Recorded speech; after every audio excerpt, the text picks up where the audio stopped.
جانا ہوا تو ایک بڑھیا, ایک گورنمنٹ کا ایک بندہ آتا, اس بڑھیا کی بندی آتی, بڑھیا کا خیال کر کے 5 بجے چلی جاتی ڈیوٹی پوری کر کے.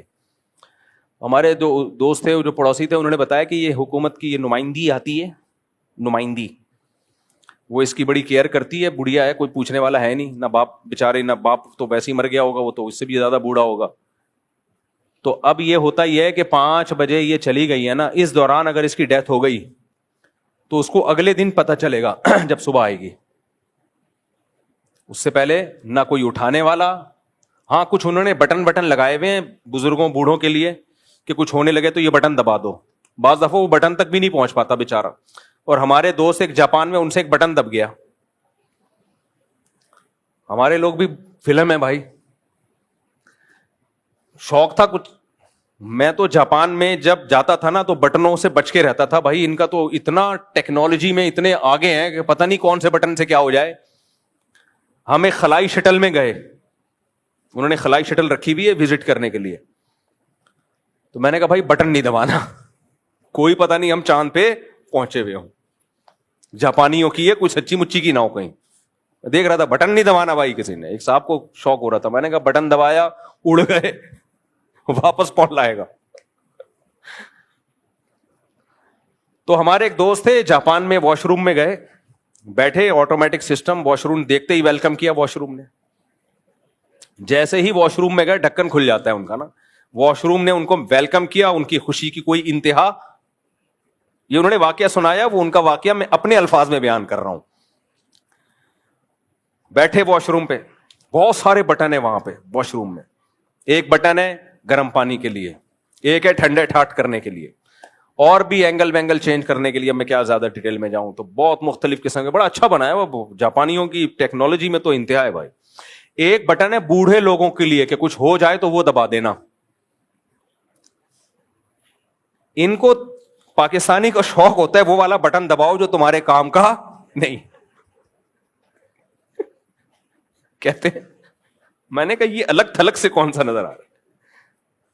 کہہ رہے میں نے وہ بٹن دبایا, ایک دم ایمبولینس کی آواز, پولیس, ایمبولینس, فائر بریگیڈ, تینوں پہنچ گئے واش روم کے باہر. ان کے ہاں ایک سسٹم تو سسٹم ہے نا بہرحال. یہ تو ہمارے حکمرانوں نے بیڑا کیا بھائی, اس میں اسلام کا تھوڑی قصور ہے بھائی. تو سیکولر لبرل لوگوں کو چاہیے کہ لوگوں کو اسلام کی تعلیمات کے خلاف ورغلانے کے بجائے ان حکمرانوں کو ٹھیک کرنے کی کوشش کرو یار. تو فائر بریگیڈ, پولیس اور ایمبولینس کہ بھائی ایمرجنسی, یا تو آگ لگی ہے, یا کسی کو اٹیک وٹیک ہوا ہے, یا کوئی چوری ڈکیتی کا واقعہ ہوا ہے, اور انتظار کر رہے ہیں واش روم کے باہر. کہہ رہے ہیں میں نکلا اپنا ناڑا واڑا ٹائٹ کر کے, کہتے ہیں میں نے کہا بھائی غلطی سے دب گیا ہے. کچھ کہا نہیں انہوں نے. ہماری پولیس ہوتی تو اس سے تو غلطی سے دبا تھا بٹن. ہماری پولیس نے جو جو چیزیں دبانی تھی نا, اس کی غلطی سے نہیں, جان بوجھ کر, یہ دوبارہ صحیح بٹن دبانے کے قابل بھی نہیں رہتا. زندگی بھر جو بٹن دبانے کے ہیں نا وہ بھی نہیں دباتا یہ. تو میں بات کیا بتائیں, ہاں میں کہہ رہا تھا بوڑھوں کے لیے لگائے ہوئے انہوں نے بٹن دباؤ تاکہ ایمبولینس. یہ اچھی بات ہے سوسائٹی کا, کیونکہ جب اولاد کیئر نہیں کر رہی تو گورنمنٹ تو کر رہی ہے نا کم از کم. تو ہماری اولادیں اگر ماں باپ سے باغی ہو گئیں اور ہمارے ماں باپ نے بچے پیدا کرنا بند کر دیے, تو بھائی ان بوڑھوں کو تو ہماری گورنمنٹ بھی نہیں پالے گی. سمجھ رہے ہو, وہاں کم از کم حکومت تو اپنی ذمہ داری پوری کر رہی ہے نا. ہماری تو حکومت بھی نہیں پوری کرے گی, نسل بھی نہیں ہے, پروگرام ہمارا تو بڑھ جائے گا, بالکل ہی برباد ہو جائیں گے. تو مذہب ہی رہ گیا میرے بھائی جو انسان کا بچہ بنا کے ہمیں اس نے تھوڑا سا رکھا ہوا ہے, اور اسی کے خلاف بے پردگی اور یہ سب. تو میں بات یہ کر رہا تھا کہ میں مثال دے رہا تھا ڈاکٹر کی, بس بات کو سمیٹ کے ختم کرتا ہوں, کہ ڈاکٹر صاحب زبردستی ٹیکا لگا دیں بہتر ہے یا نہیں ہے. تو اسی طرح اللہ تعالیٰ نے بھی ہمیں کچھ ٹیکے زبردستی لگا دیے, ہمیں حکمت مصلحتیں نہیں بتائیں, تاکہ ہمارے پاس سوچنے کا آپشن ختم اور ہم انسان کے بچے بن کے زندگی گزارے. ان میں ایک ہی اللہ نے کہا عورت پردہ کرے گی. اب جب اللہ کا آرڈر آ گیا تو ہمارے پاس سوچنے کا آپشن بولو ختم. اس سے ہماری سوسائٹی کو فائدہ ہو گیا. کتنا فائدہ ہے. اللہ نے عورت کو کہہ دیا عورت شوہر کی اطاعت کرے, بولو گھی خود لگا دو نا, کرے گی. خوبصورت معاشرہ, سوسائٹی وجود میں آ گئی. گھر کا سربراہ کون ہے؟ مرد. اس کو یہ احساس ہوتا ہے یہ سب میرے ماتحت ہیں.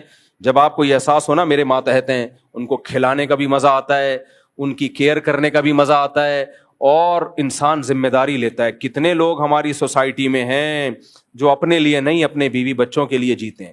مجھے دیکھ لو یار, مجھے دیکھ لو, میرے تو آمدن کا شاید 99% بیوی بچوں پہ ہی خرچ ہو رہا ہے, ورنہ بھائی ہم تو عیاشی کر رہے ہوتے. آپ کہیں گے ابھی کیا کر رہے ہو, استغفر اللہ. یعنی عیاشی سے میری مراد وہ جو گوروں والی عیاشی, شادی والی عیاشی کتنے دن کی ہوتی ہے بھائی, اس کے بعد تو ذمہ داریاں ہی ذمہ داریاں ہیں, بچوں کی ذمہ داریاں, گھر والوں کی ذمہ داریاں. تو اپنا تو اللہ کا شکر ہے گھر والوں کا ہی سوچ رہے ہوتے ہیں. میں تو کاروبار بھی کر رہا ہوں نا وہاں, تو میں لوگوں کو کہہ رہا ہوتا ہوں اپنے دوستوں کو, بھائی اپنے لیے نہیں کر رہا, ہمارا تو صبح 2 پراٹھے 2 انڈے 3 انڈے اب کر دیے میں نے, اللہ معاف فرمائے, لیکن بہرحال کر دیے. جب جاگنگ کرتا ہوں تو پھر 3 انڈے, اور پھر زیادہ نہیں بتاؤں گا تم لوگ نظر لگاؤ گے. خیر, تو ہمارا تو بھائی یہ ہے, ہمیں کیا کرنا دیواروں اینٹوں سے, ہمارا کیا لینا دینا. ہماری ضرورت تو موٹی موٹی جو بنیادی ضرورتیں تھیں اللہ نے کئی گنا زیادہ پوری کر دی ہیں. اور ہر مرد کا یہی حال ہے, صرف میں نہیں ہوں, آپ بھی ہیں, سب کا یہی حال ہے. وہ کیوں جیتا ہے؟ اپنے بچوں کے لیے, اپنی بیوی کے لیے. لیکن اگر عورت آپ کے مقابلے میں آ کے کھڑی ہو جائے, آدمی جاؤ ہٹاؤ, وہ آ کے مقابلے میں آ کے کھڑی ہو جائے کہ میں بھی تم جیسی ہوں, جمشید تمیز سے بات کرو, پھر آدمی کہتا ہے ٹھیک ہے بھائی, تم گرل فرینڈ کی طرح میرا بیہیویئر ہوگا تمہارے ساتھ. جو گورے کرتے ہیں, گورا تو نہیں سوچتا اپنی بیوی بچوں کے لیے. 18 سال کے بعد کک آؤٹ کرتا ہے, نکل یہاں سے. تو اللہ نے ہماری عورت کو آرڈر دے دیا شوہر کی اطاعت کرنی ہے, گھر کے مردوں کا احترام کرنا ہے. اور مردوں کو کہا یہ ماتحت ہیں, غلام نہیں ہیں. ماتحت ہونا الگ بات ہے, غلام ہونا الگ. محبت دو ان کو, غلاموں والا باندیاں نہیں ہے, غلام نہیں ہے. کتنا خوبصورت نظام ہے. اب میرے پاس ڈیبیٹ کا رائٹ ہی نہیں ہے کہ میں کہوں یہ کیوں اس میں. بھائی اللہ نے ٹیکا لگا دیا ہمیں, اللہ نے کیا کر دیا, بولا بھائی ایسے کرنا پڑے گا, عورت کو پردہ کرنا پڑے گا. گھر کی 4 دیواری اس کی اصل زینت ہے. عورت گھر کے لیے, مرد گھر کے باہر کے لیے. باقی وہ لبرل تھے جو انہوں نے یہ بھی کہا اور بھی بہت کچھ کہا کہ خواتین کو گھر میں ایکسرسائز کا موقع نہیں ملتا, وہ گھروں میں بند رکھا ہوا ہے. تو یہ بات بالکل ٹھیک ہے. آج کل جہاں گھر چھوٹے چھوٹے ہیں وہاں پراٹھے پھوڑے جا رہے ہیں, خواتین کو ایکسرسائز کا موقع بالکل بھی نہیں ملتا. اب یہاں مذہبی متشدد لوگ پھر میرے خلاف بولتے ہیں جب میں کہتا ہوں بھائی خواتین کے پردے میں رہتے ہوئے بھی جم ہونے چاہیے جہاں صرف خواتین ہوں. تو یہاں ہمارا کچھ مذہبی متشدد طبقہ پھر ہمارے خلاف ہوتا ہے, یہ مولوی لبرل ہو گیا باہر جا کے. نا ہم باہر جانے سے پہلے بھی یہ باتیں کر رہے تھے. جہاں گھر بڑے ہوں وہاں تو گھر کے اندر ہی سب کچھ ہو سکتا ہے.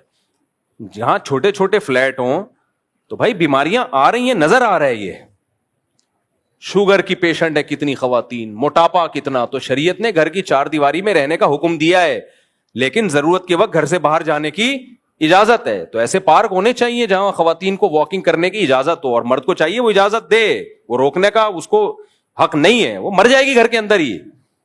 جو حالات چل رہے ہیں وہ مر رہی ہیں. اس میں تو ہم کہتے ہیں یہ تو اسلام کا حکم ہے بھائی, یہ صحت سب سے پہلے ہے نا. پہلے زمانے میں بڑے بڑے گھر ہوتے تھے, میں گاؤں کے دیہاتوں میں بھی رہا ہوں نا, اس کمرے سے اس کمرے تک جا رہے ہیں تو میں لوگوں سے کہتا بھائی میں وہاں جا کے قصر کی نیت کروں گا, واش روم اتنا دور ہے, سفر پہ جا رہا ہوں, ٹاٹا کر کے جا رہا ہوں. ایسے واش روم ہوتے تھے. اب تو کمرے کے ساتھ واش روم ہے, ادھر کچن ہے. ایک آدمی نے مجھے بتایا میری بیوی اتنی سست کہ کہتے ہیں میرا 10 فٹ کے فاصلے پر کچن تھا تو بیگم کو جاتے ہوئے تکلیف ہو رہی تھی کہ اتنا دور کچن. تو میں نے کہا بائک لے کے دے دو, 10 فٹ کے فاصلے پر نا کچن. تو آج کل یہ حالات ہو گئے, خواتین کو کچن بھی ادھر ہی چاہیے, یہیں کمرہ ہو, یہیں واش روم ہو, اور گھر اتنے چھوٹے چھوٹے. ایسی صورت میں صحت کا بیڑا غرق ہوگا, کیونکہ فطرت سے کوئی لڑے گا تو فطرت جیت جائے گی میرے بھائی.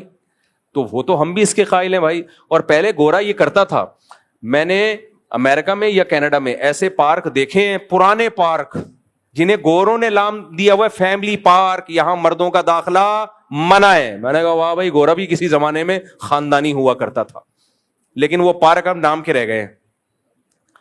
تو ایسے پارک ہمارے یہاں بھی ہونے چاہیے, جہاں خواتین جاگنگ کرنا چاہیں, واکنگ کرنا چاہیں, وہ کریں. تو اس کے تو ہم قائل ہیں میرے بھائی, اور ہم اس کے بھی قائل ہیں جب سفر میں جایا کرو, اگر اللہ نے گنجائش دی ہے تو بیگم کو اپنے ساتھ لے کے جایا کرو. گھر کی چار دیواری کا یہ مطلب نہیں ہے کہ اس کو سفر میں اپنے ساتھ نہ لے کے جاؤ. ہمارے پیغمبر جنہوں نے حکم دیا عورت گھر میں رہے, وہ اپنے ساتھ سفر میں لے کے گئے ہیں کہ نہیں گئے ہیں؟ اگر اللہ نے گنجائش دی ہے. تو بعض لوگ کیا کرتے ہیں, گھوم رہے ہیں ساری دنیا کی سیر کر رہے ہیں, بیوی بچوں کو گھر میں نکلنے ہی نہیں دیتے, تو یہ ظلم ہے. تو اس ظلم کے خلاف اگر کوئی آواز اٹھاتا ہے بہت اچھی بات ہے, لیکن یہ کمبخت چار اچھی باتوں میں ایک, دیکھو وہ جھوٹ جو 99 سچ میں ملا کے بولا جائے نا, وہ بہت خطرناک جھوٹ ہوتا ہے. تو میں ان کی ویڈیوز دیکھ رہا ہوتا ہوں بہت غور سے کہ کچھ باتیں صحیح کرتے کرتے بیچ میں کچھ گھسیڑ دیتے ہیں یہ. تو اللہ تعالیٰ ہمیں اسلام کی قدر کی توفیق عطا فرمائے. تو وہ نظریہ اضافت تھا نا آئنسٹائن کا, تو جب آپ دیکھو گے نا تو پھر آپ کو اپنی سوسائٹی کی خوبصورتی نظر آئے گی. اللہ تعالیٰ سمجھنے کی, عمل کی